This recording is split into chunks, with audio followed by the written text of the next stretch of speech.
নামঘৰ, মন্দিৰ, school, club, মহিলা সংঘই মাটিৰ পট্টা পাবলৈ ছ'চাইটি ৰেজিষ্ট্ৰেশ্যন এক্টত পঞ্জীকৰণ কৰিব গ'লে 3 বছৰৰ চাৰ্টাৰ্ড একাউণ্টেণ্টৰ হিচাপ থকা কোনো অডিট ৰিপৰ্টৰ প্ৰয়োজন নহ'ব।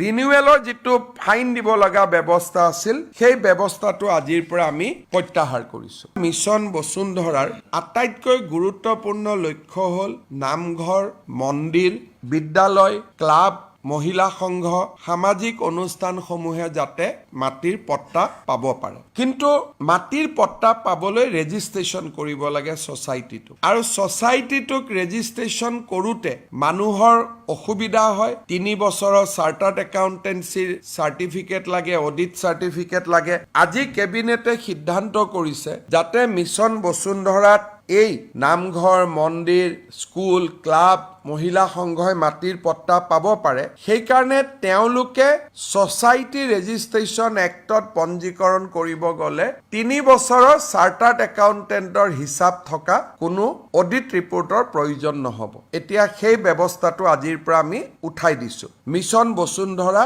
পৰ্যায়লৈকে। যেতিয়া বসুন্ধৰা পাৰ হৈ যাব তেতিয়া আকৌ এই নিয়মটো আহিব। লগতে বহুতৰ আগত ৰেজিষ্ট্ৰেশ্যন আছিলে, কিন্তু ৰিনিউৱেল নকৰাৰ কাৰণে তেওঁলোকে 40-45 হাজাৰ টকা ফাইন দিব লাগে, আৰু ইমান টকা ফাইন দিব লাগে কাৰণে মানুহে ৰেজিষ্ট্ৰেশ্যনো ৰিনিউ কৰা নাই আৰু বসুন্ধৰাটো মাটি নাপাব। সেইকাৰণে আজি আমি সিদ্ধান্ত লৈছোঁ যে ৰিনিউৱেল ফাইন দিব নালাগে। যদি 10 বছৰ আগতো ৰেজিষ্টাৰ কৰা আছিল, এতিয়া আকৌ এবাৰ ৰিনিউ কৰি লওক। ৰিনিউৱেলৰ যিটো ফাইন দিব লগা ব্যৱস্থা আছিল, সেই ব্যৱস্থাটো আজিৰ পৰা আমি প্ৰত্যাহাৰ কৰিছোঁ।